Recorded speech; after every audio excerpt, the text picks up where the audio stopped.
Good morning, friends. Welcome back to Sniffy's Petcast, your bi-weekly dose of positivity. I'm your host, Howard. Hello, everybody. I'm Ting, co-hosting this podcast with Howard. Last week, we talked about a lot of things that dogs don't like in general. Today, we're going to continue this topic with Greg. And we also got a question from our audience asking, is there any food that dogs don't like in general? Greg, do you know the answer? Yeah, that's another great question. So, similar to how I mentioned, like dogs' noses are many times more sensitive than our own. Sort of the reverse with taste. Humans, on average, have about 10,000 taste buds, whereas dogs have a little over 1,500 taste buds, I believe. They're not as concerned about taste as we are. It's not as much an issue for them, again, because they can eat and process and digest a lot of stuff that humans can't, and whatever they don't digest will usually just pass through very easily, oftentimes. So, and again, as omnivores, scavengers, they'll eat basically anything they can find. So their tongues don't need to be as fine-tuned as people's, and they can just kind of eat whatever. They generally seem to have a preference for high-protein, high-calorie things, like meat and cheese. I'm sure our dogs would love. And generally, in my experience, it seems that they're not as driven by lower-calorie things, vegetables, things like that. But yeah, so generally dogs don't discriminate, and they'll just kind of take whatever. How do they know like this food is like low calorie or high calorie? Is this by smell or? Yeah, that's a great question. I don't know specifically, but I would imagine just, again, those high power smell receptors aren't just for fun. They serve a function. So I'm sure they're able to smell and process and understand what their body needs and wants. And like a lot of things, like Ting mentioned earlier, when dogs eat poop, that seems disgusting to us because deep in our genetics, we know it would be harmful to us.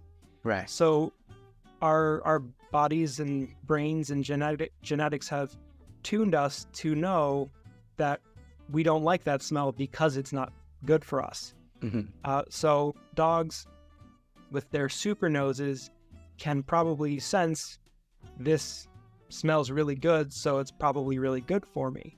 So it's just sort of how they've shaped and evolved to learn what their bodies need and can handle. I see. So I guess probably they're okay with eating the same food like every day, right? They don't get bored. Right. Like I mentioned, they're not as interested in, or the taste isn't as important to them, and as they're happy to get a free meal every day. I see. Yeah, Chubby was on diet for a short period as suggested by his vet. And during that time, I kept giving him same food every day. I mean low-calorie food. So I was thinking maybe he would feel bored eating same food every day. But from what you just mentioned, now I know it should be fine to him. Yeah. So far we've been talking a lot on what dogs don't like in general. And most of them can be avoided, like food or smell. But sometimes it's just impossible to avoid things like taking shower. So I guess it's also very important to learn how to help them be used to those things. Greg, from a trainer's perspective, is this something trainable or it's not trainable? Yeah, absolutely. So that's a really common theme in a lot of dogs. Everyone's got something they don't like. The cool thing is that, broadly speaking, no matter what the situation is, you can use sort of the same formula to help your dog. I'll start with an example of handling your dog. if they don't like being touched on a certain part of their body or pet a certain way. So let's say your dog goes to the groomer to get their nails trimmed, and one nail gets clipped too short, and it hurts pretty bad. So now the next time the dog goes to the groomer, they're not going to let them near that paw, because last time it hurt pretty bad. They want to avoid that again. Right. That can spread even further, even outside of the groomer. Your dog might just not let anyone touch their paws at all for any reason. So the way to work on that is to give them a really positive, happy experience where they're comfortable being handled, and then gradually inch towards the part that's more sensitive. So that might be just petting your dog on their back or maybe sort of upper leg, and you can look at their body language. Again, so as long as they seem relaxed, they're not tensing up, they're not trying to pull away, they're relaxed, and you can pet them there. Do that while feeding them some really good treats, big spoonful of peanut butter, as you're handling them there. Then that'll be it for the first session. And then the next time you can pet them a little bit lower on their leg while feeding them some really good stuff. And again, the order is important. We don't want to trick them, say, if you come get this peanut butter, I'm going to grab your foot. Right. We want them to know the good thing comes next. And then just gradually sort of move towards the sensitive area. Again, it's got to be actively positive, but eventually you'll be able to get closer and lightly touch the paws. Then you can pick it up and work back up to clipping their nails without your dog getting stressed out. So it's like taking baby steps. You take one step and see your dog's reaction. If your dog is good with it, it's comfortable, then you move on. Take another step further. And you can apply the same sort of idea to basically anything that your dog is sensitive to. The key is just staying where they're comfortable and then gradually inching towards it. So if your dog is scared of fireworks, we can use that example even. You can get a video of fireworks playing on 10% volume and feed your dog some really good stuff. And then gradually increase the volume as they get more and more comfortable. And then that will sort of desensitize them to the scary thing that they don't like. And then that should help them get more comfortable with the idea of whatever might be scaring them. Oh wow, that's good to know. So now I'm wondering if we can also apply this method to cats. For example, I know some owners, at least me, I want to walk my cats. But every time when I bring them out, it's like killing them. So I feel that if we can apply this method or strategy or skills, probably in the future I can walk my cats. Absolutely. The cool thing about this method, like I said, is that it can pretty much apply to any uncomfortable situation. Even humans, you can do the same thing. With yourself or someone else, staying where you're comfortable, making it happy, fun, positive, and then next time you try pushing yourself a little bit further. But absolutely with cats, going on walks, wearing the harness and leash can be a big adjustment for cats. So, you might start with just loosely draping it over your cat and feed him some good stuff, some canned wet food or tuna. And then next time you buckle it on loosely and so on. What if my dog or cat doesn't like food? That's a very good question. Food is a primary reinforcer for animals. It is intrinsically good. It is always good. Even if your dog or cat or any animal doesn't seem particularly motivated, it is still having a good biological feedback in their body, because every living thing knows it has to eat to live. What I usually recommend to people if their pet isn't particularly food motivated is you can use their meals as the reward for this training. in fact, sometimes that's a good idea regardless, because it sort of puts you in a good routine.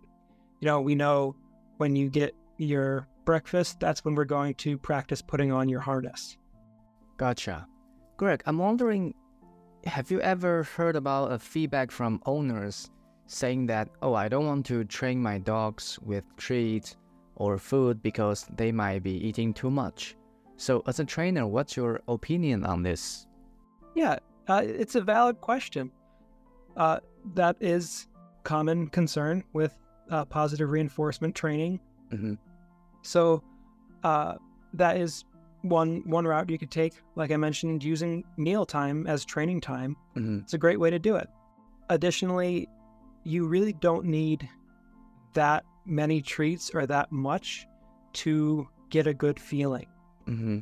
If you have a small piece of hard candy or a big ice cream sundae, they're both still pretty tasty. They both taste good and make you feel good. So they can be the same with training. You can use pretty small treats to reward your dog. Typically, you don't need long training sessions or a whole lot of treats. You can make a lot of progress with tiny pea-sized treats every other day. If that was all you used for your training, you could still make a lot of progress, depending on your goals. That's a good idea. So we split the treat into small pieces so we can use them for training sessions. That's a good idea. Thank you, Greg. So Greg, you mentioned earlier that when pets are feeling cold, usually they would stay close to their people, like cuddle with them just to stay warm. And in winter, we often see dogs wear clothes and shoes when they're outside. So do you think they really enjoy having those put on them? Or it's just from humans' perspective, they think dogs would need that? That it's probably some of both. Yeah. I think that a lot of dog clothes is so that humans can have fun playing dress up with their dogs. And if the dog's fine with it, there's nothing wrong with that. But it might feel unnatural for dogs in a lot of cases. So you could use the method we talked about earlier to get them comfortable, sensitized to or desensitized to wearing the clothes. But there are definitely cases where it can be good for the dogs as well. It's probably something that the dogs don't consciously know is good for them, but it's sort of something that we are doing to help take care of our dogs. Certainly, depending on where you live, if winter is pretty cold and you've got maybe a small dog or a short-haired dog who gets cold really easily, then wearing a sweater, absolutely. Or if you're bringing your dog out on the lake, you've got them in a boat, a life jacket certainly could help dogs. They can do the doggy paddle, but a life jacket's a good option as well. Yeah, and as far as the shoes, those can certainly be good for a dog long term as well. It does feel weird for a lot of dogs at first. They don't really, they're used to feeling their paws on the ground. So when they can't feel that, and it feels like their feet are sort of always touching the ground, they might not know what to think at first. So again, that's a good time to use that exercise and get them gradually accustomed to it. But dog paws can definitely be sensitive to walking on different rough surfaces, hot surfaces, if you're in a really sunny area, or if you're in a place where they use salt to melt ice on the roads, that can irritate a dog's paws. So certainly for the most part, dogs can handle themselves pretty well, but there are times where accessories like that can come in handy. That is true, especially for dogs living in cities like Toronto, Rochester. During the winter, it's super cold. Okay, now I want to bring up another topic. It's about resource guarding. My parents' dog is very aggressive if you try to approach him while he's eating.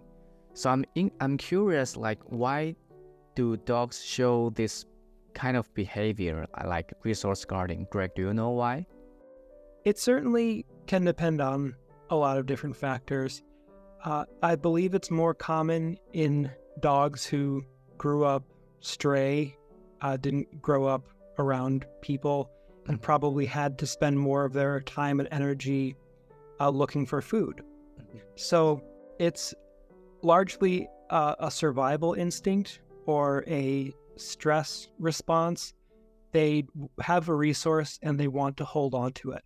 They are doing it to protect themselves and keep themselves healthy and fed.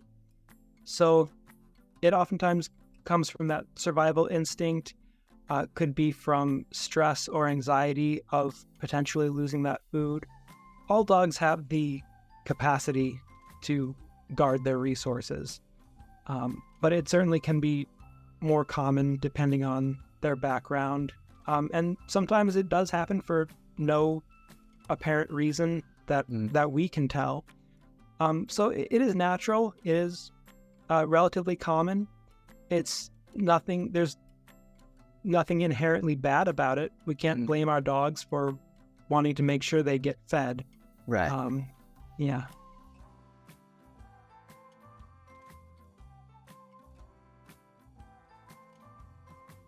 Absolutely. It depends on what they're guarding. I think that would be the first step, is sort of figure out what are they guarding. Resource guarding is a pretty broad term. Sometimes it's guarding food, sometimes it's guarding their toys, sometimes it's guarding other people. So I think the first step would be identifying what are they guarding. And oftentimes you can usually work around it through just managing the environment. So that's usually my first line of defense. If your dog, especially with multiple dog households, if your dog's getting fights over their food, feeding them separately, if that solves the issue, then that's great. But in other circumstances, generally speaking, to circle back to a couple other lessons, we want the dogs to think what happens next. And we want to stay where our dogs are more comfortable. So if your dog is eating from a dish and they growl when somebody tries to take the dish away, then what we can do is approach the dog, but stop before we would make them upset. And then throw some really tasty, good, meaty food that our dog really loves. Throw that towards them or in the bowl if we can. We want them to think, again, the order of the events happening. Person coming towards me while I'm eating doesn't mean my food is going to get taken away. Person coming towards me while I'm eating means more good food is coming, and they'll feel better about that. So that's one angle you can take to help your dog get more comfortable with resource guarding.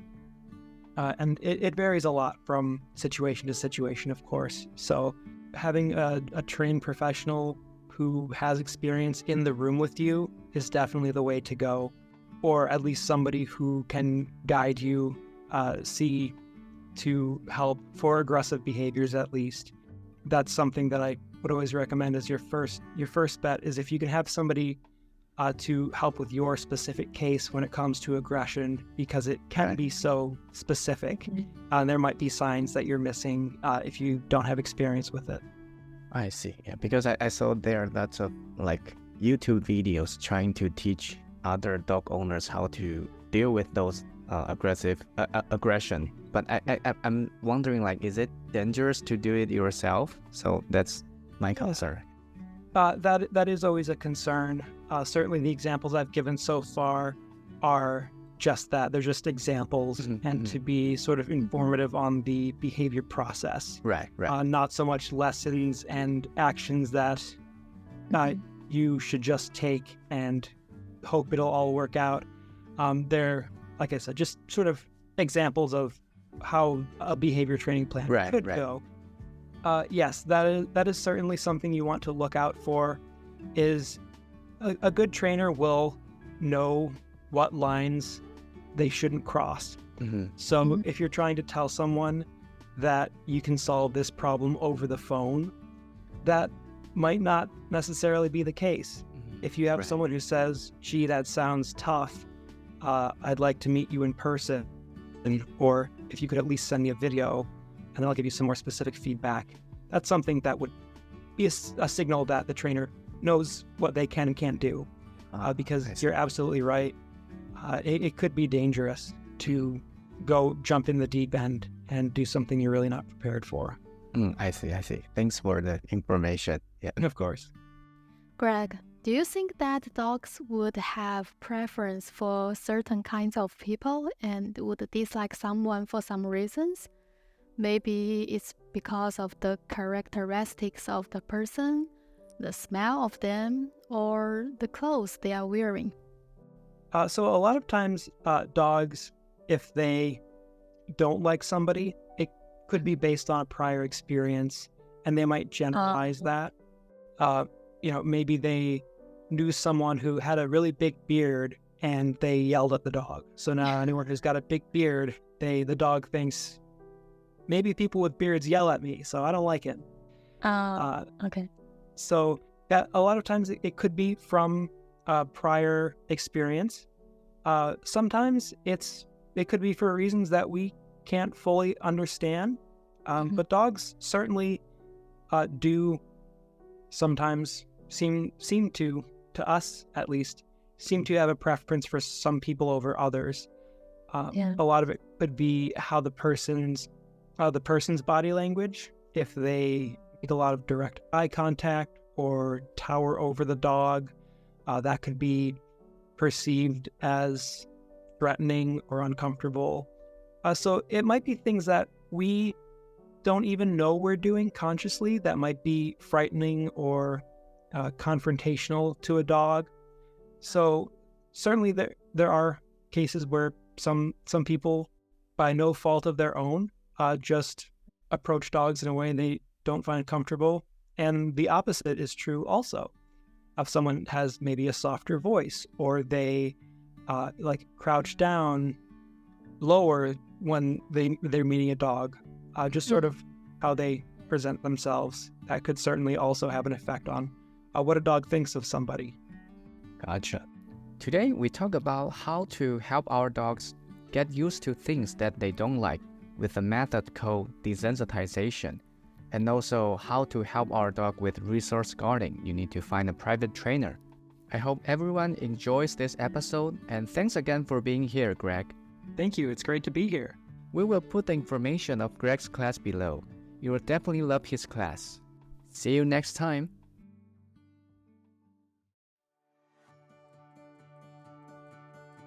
Thanks for tuning in today's episode. Your thoughts and feedback are very important to us, so please don't hesitate to reach out. Whether it's a story you'd like to share, a topic you're curious about, or you're interested in joining us as a guest speaker, please email to info@sniffylabs.com. info@sniffylabs.com. See you next time.